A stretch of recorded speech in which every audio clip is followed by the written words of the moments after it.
The sound of my mother's hand striking my cheek echoed through the elegantly decorated launch party venue. Time seemed to freeze as guests stopped mid-conversation, champagne glasses suspended in mid-air, all eyes fixed on the shocking scene unfolding before them. "How dare you?" My mother's voice trembled with rage. "Your sister needs that money.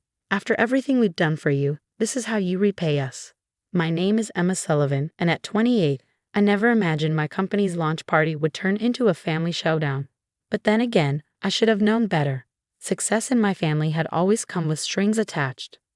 I touched my stinging cheek, feeling the heat of embarrassment and anger rise to my face. 3 years of working 80-hour weeks, countless sleepless nights, and every penny I had saved, all poured into building Sullivan digital marketing from the ground up. And here was my mother demanding I hand over $200,000 to my younger sister Olivia because she has a brilliant business idea. "And you've always been the selfish one." "Mom," I said, keeping my voice steady despite the trembling in my hands, "I built this company myself. Every client, every contract, every success.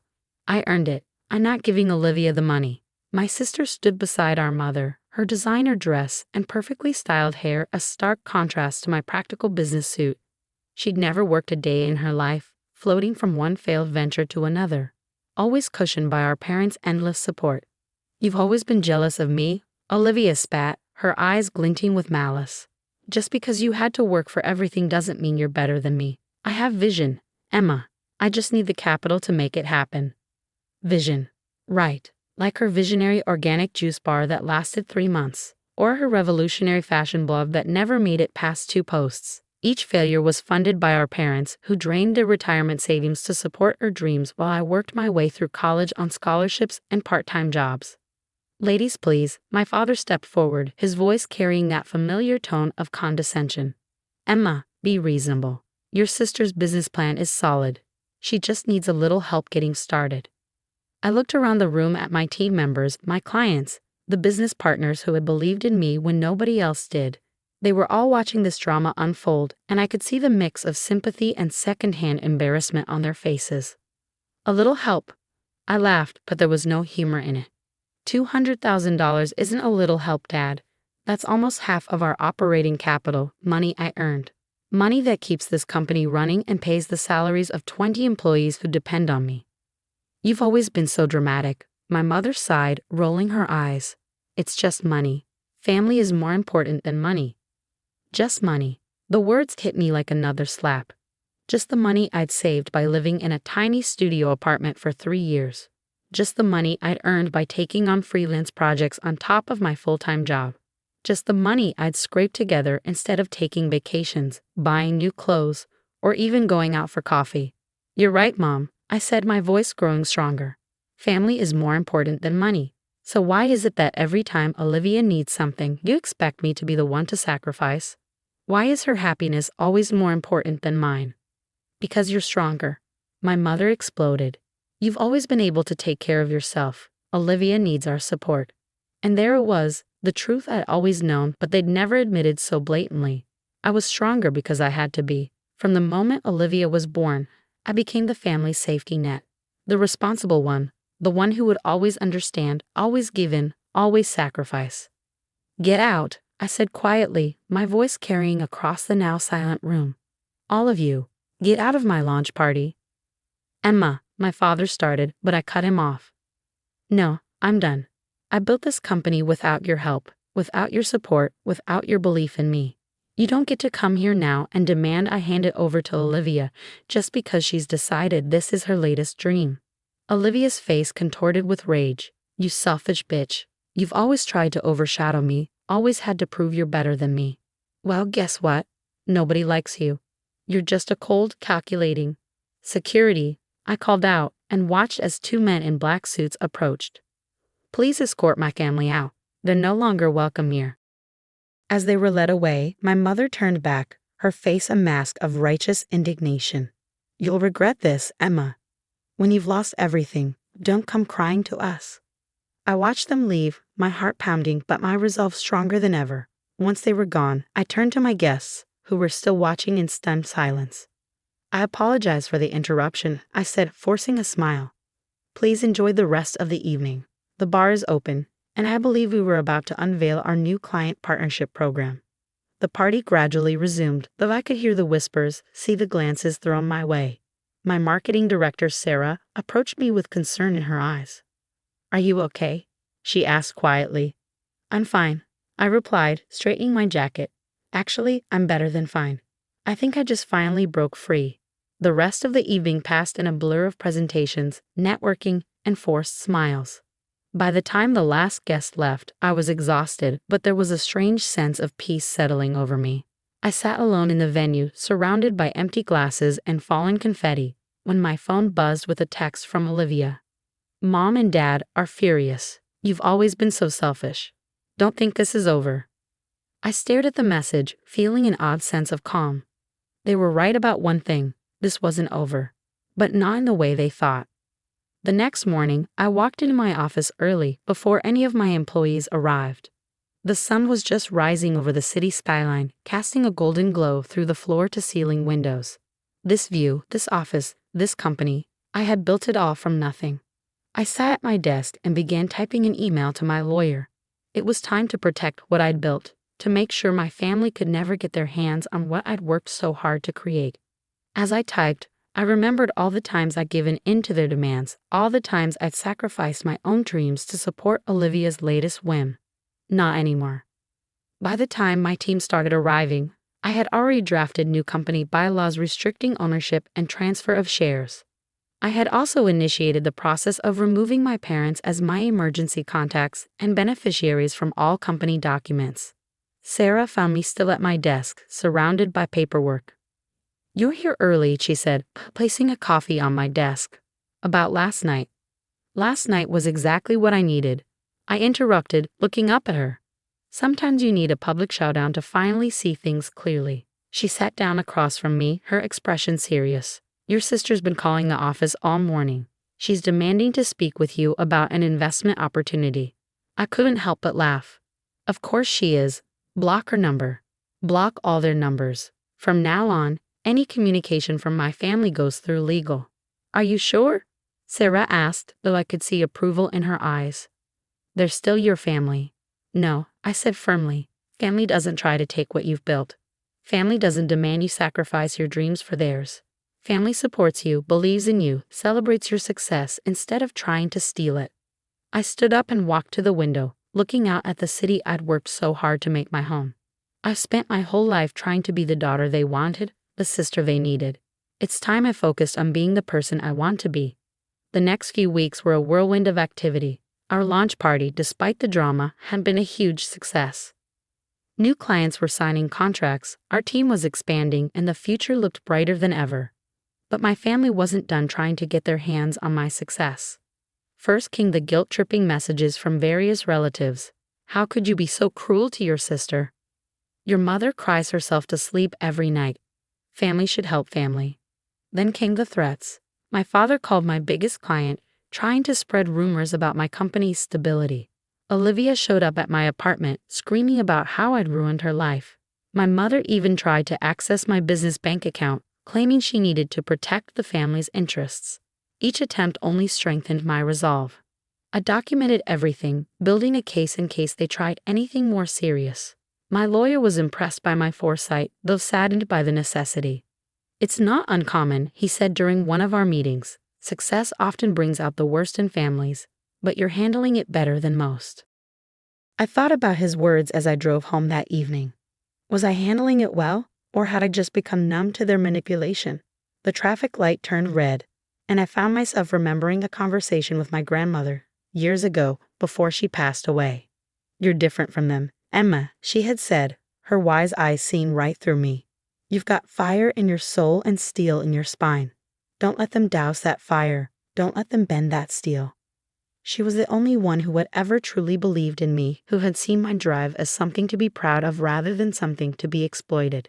When she died, she left me a small inheritance, $5,000 that became the seed money for my company. I wondered what she would think of me now. Would she be proud of the business I'd built? Would she understand why I had to cut ties with my family? The light turned green, and I pressed the accelerator, leaving the thoughts behind. I had a company to run, and employees who depended on me, clients who trusted me. I couldn't let my family's drama distract me from what I'd worked so hard to achieve. But life has a way of throwing curveballs when you least expect them. 3 months after the launch party incident, I received a call that would change everything. The call came on a quiet Tuesday afternoon. I was in my office reviewing quarterly reports when my assistant's voice crackled through the intercom. "Miss Sullivan, there's a call for you from Memorial Hospital. They say it's urgent." My heart skipped a beat. Memorial Hospital. That's where my grandmother had passed away 3 years ago. "Put them through," I said, my fingers drumming nervously on my desk. "Miss Sullivan?" A tired voice came through the line. "This is Dr. Martinez from Memorial Hospital. I'm calling about your sister, Olivia Sullivan." My first instinct was to hang up. Whatever drama Olivia had gotten herself into, I wanted no part of it. But something in the doctor's tone made me pause. "What about her?" "There's been an accident. Your sister was brought in early this morning after a car crash. She's stable, but—" He hesitated. "She's asking for you." I sat back in my chair, my mind racing. Olivia was asking for me, after everything that had happened. "Miss Sullivan," Dr. Martinez prompted. "Are you still there?" "Yes," I said quietly. "Yes, I'm here. I'll be there soon." I hung up the phone and stared out my office window at the city skyline. 3 months of no contact, of building walls and protecting myself from their manipulation. And now this. Was it another trick? Another attempt to get to me, to my money? Sarah knocked on my door, poking her head in. "Everything okay? You look like you've seen a ghost." "Olivia's in the hospital," I said, my voice sounding distant even to my own ears. "Car accident." Sarah's face softened with concern. Despite everything that had happened at the launch party, she knew how complicated family relationships could be. "Do you want me to clear your schedule for the afternoon?" I nodded, already gathering my things. "Push my meetings to tomorrow. I need to see what's going on." The drive to Memorial Hospital felt surreal. Every rational part of my brain was screaming that this was a mistake, that I was walking right back into their web of manipulation. But another part, a part I thought I buried, remembered the little girl who used to follow me around, who looked up to me before our parents poisoned her mind with entitlement. The hospital corridors were eerily quiet as I made my way to the 3rd floor. As I approached the nurse's station, I heard familiar voices arguing around the corner. "She has to pay for it." My mother's shrill voice rang out. "She has all that money, and Olivia needs the surgery." "Helen, lower your voice." My father hushed. "We're in a hospital." I stepped around the corner, and they both fell silent. My mother's makeup was smeared, her usually perfect hair disheveled. My father looked older somehow, the lines in his face deeper than I remembered. "Emma," my mother said, her voice catching. "You came." "I came for Olivia," I said firmly. "Not for you? What happened?" My father stepped forward, his hands fidgeting with his tie the way they always did when he was nervous. "She was driving home late last night. Lost control of the car on Baker Street. The doctors say she needs surgery on her leg, but our insurance, it won't cover all of it." Of course, it always came back to money. "Where is she?" I asked, ignoring the implied request. "Room 307, my mother said. "But Emma, about the surgery costs." "I'm here to see my sister." I cut her off. Nothing else. I walked past them into Olivia's room. The sight of her made me stop short. She looked so small in the hospital bed, her face pale and scratched, her right leg elevated and wrapped in bandages. Her eyes were closed, but they fluttered open as I approached. "Emma?" Her voice was barely a whisper. "You actually came." "Of course I came," I said, surprising myself with the gentleness in my voice. "You're still my sister." Tears welled up in her eyes. "I'm so sorry," she whispered. "I'm so sorry." I stood there, unsure what to do with this sudden vulnerability from my usually hostile sister. "Olivia?" "No, please," she interrupted. "Let me say this. I've been lying in this bed all day, thinking about everything. About how I treated you, about all the times I took advantage of you. The doctor said I could have died, and all I could think about was how the last thing I did was try to steal from you." I pulled a chair closer to her bed, sitting down carefully. "Why did you do it? All these years, Olivia." "Why?" She was quiet for a moment, tears rolling down her cheeks. "Because it was easier than admitting you were right. Every time you succeeded, every time you achieved something through hard work, it showed up my failures. Mom and Dad always made excuses for me, always blamed you for not helping enough. It was easier to believe them than to face the truth. And what's the truth? That I'm the failure, she said softly. That I've wasted years of my life expecting everything to be handed to me. And now I'm lying in a hospital bed, unable to even pay for my own surgery, still expecting someone else to fix my mistakes. I felt something shift inside me, a crack in the wall I'd built around my heart. You're not a failure, Olivia. You're just lost. There's a difference. She looked at me then, really looked at me, perhaps for the first time in years. How do you do it? How did you become so strong? I had to be, I replied. Nobody else was going to build my dreams for me. A knock at the door interrupted us. Dr. Martinez entered, holding a clipboard. Miss Sullivan, I need to discuss your sister's treatment plan. The surgery. I'll cover it, I said, the words coming out before I could stop them. All of it. Olivia grabbed my hand, her grip surprisingly strong. No, Emma, you don't have to. Not after everything. This isn't about the past, I said firmly. This is about giving you a chance to find your own path. But Olivia, I looked her directly in the eyes. This is the last time. After this, you need to stand on your own feet. She nodded, fresh tears spilling down her face. I will. I promise. I'll get a real job. I'll pay you back. Oh. Don't promise to pay me back, I interrupted. Promise to make something of yourself. That's all I want. Outside the room, I could hear my parents talking with the doctor, probably already planning how to take advantage of my generosity. But for once, their manipulation didn't matter. This wasn't about them. This was about giving my sister the one thing our parents never had, the chance to learn from her mistakes. As I signed the papers authorizing payment for Olivia's surgery, I realized something. Sometimes true strength isn't in walking away. Sometimes it's in knowing when to give someone one last chance to change. But this time, it would be on my terms. The weeks following Olivia's surgery were a study in unexpected changes. I had anticipated my parents trying to use the situation to worm their way back into my life, to regain control over my decisions. What I hadn't expected was Olivia's transformation. She approached her physical therapy with a determination I'd never seen in her before. No complaints, no expecting others to do the work for her. Even her therapist commented on her dedication. Most patients give up when it gets tough, he told me during one of my visits. Your sister? She just grits her teeth and pushes through.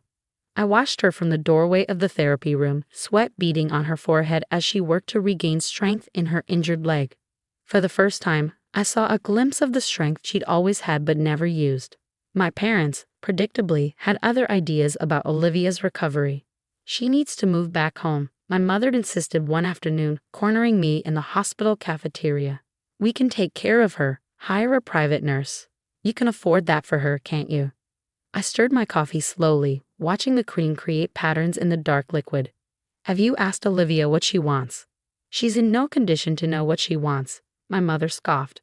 She needs her family. No, Mom, Olivia's voice came from behind us. She stood there on her crutches, her face set with determination.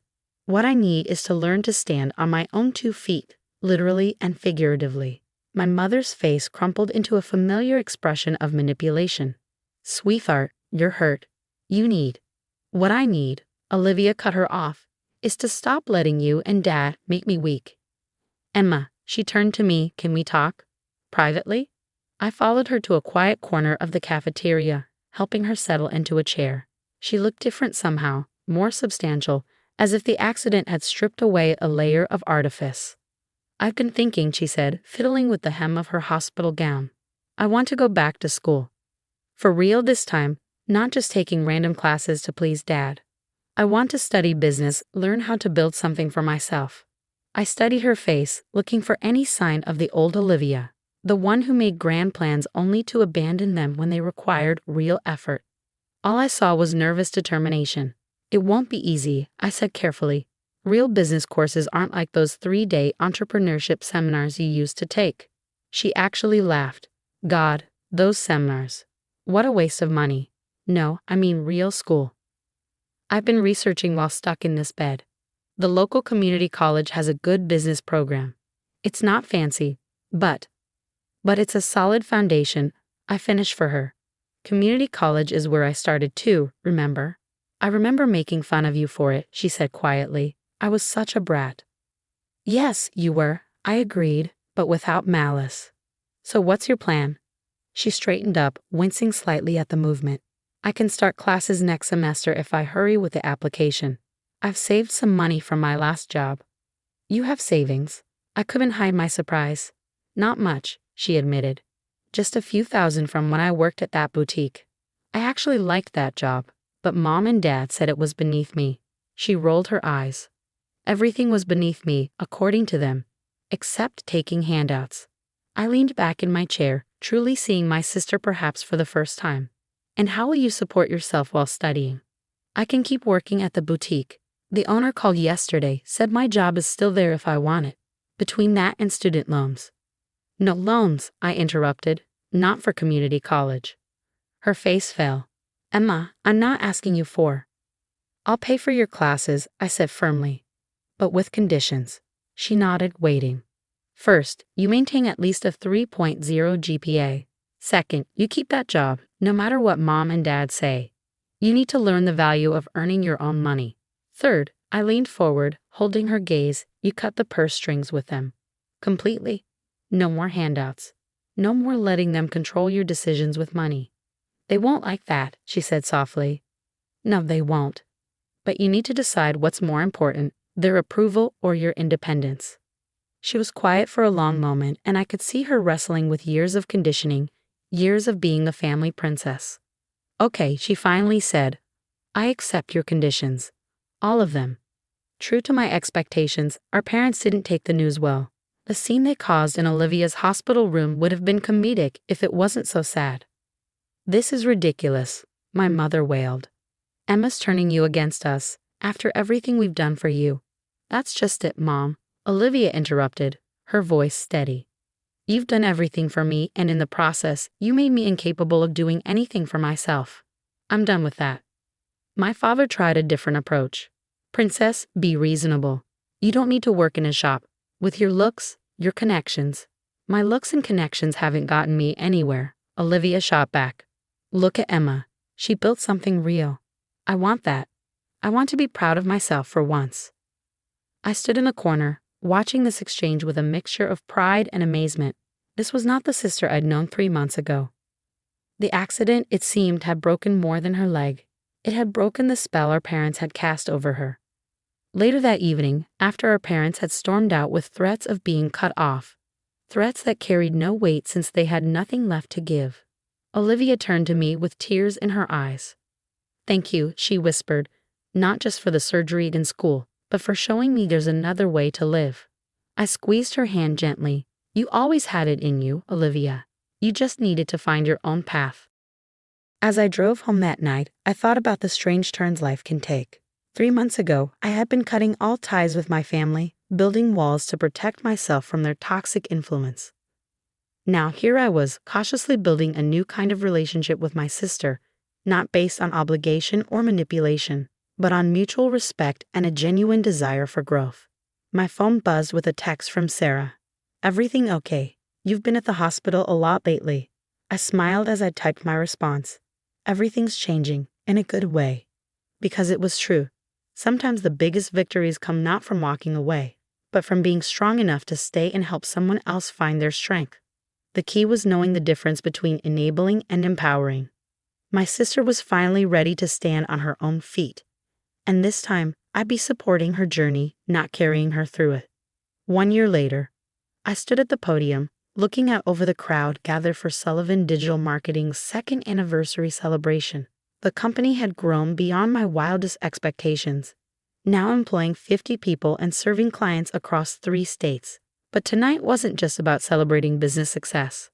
A year ago, I began my voice steady and clear. I stood in this room under very different circumstances.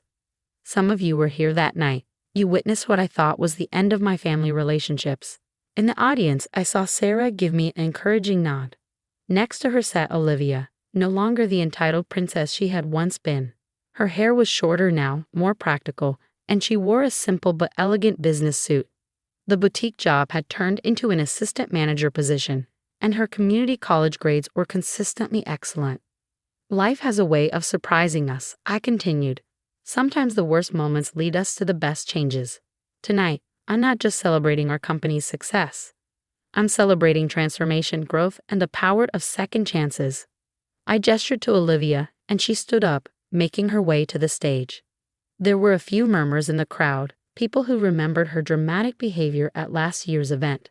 But she held her head high, her confidence now coming from achievement rather than entitlement. I'd like to introduce our newest team member, I announced. Starting next month, Olivia Sullivan will be joining Sullivan Digital Marketing as our junior account manager, a position she earned through her own merit and hard work. The applause was genuine, especially from those who had witnessed Olivia's internship with us over the summer, an opportunity she had asked for, not demanded. She had worked her way up from filing paperwork to assisting with client presentations, never once trying to use our relationship to gain special treatment. "Thank you, Emma," Olivia said, taking the microphone. "And thank you all for giving me a chance to prove myself." She turned to face me, her eyes glistening. A year ago, I was a different person. I had everything handed to me, but I had nothing of my own. My sister taught me that true success isn't about what you're given. It's about what you build for yourself. As she spoke, I noticed movement at the back of the room. Our parents had arrived, though they hadn't been invited. Mom looked older, more subdued. Dad stood awkwardly by the door, his usual confidence absent. They had tried several times over the past year to regain control over our lives, but each attempt had failed in the face of our united front. Olivia saw them too, but she didn't falter. Some people will try to make you believe that you're not capable of standing on your own feet. They'll call it love, call it protection, but real love empowers you to grow. Real love gives you wings, not chains. I watched our mother's face crumple at these words.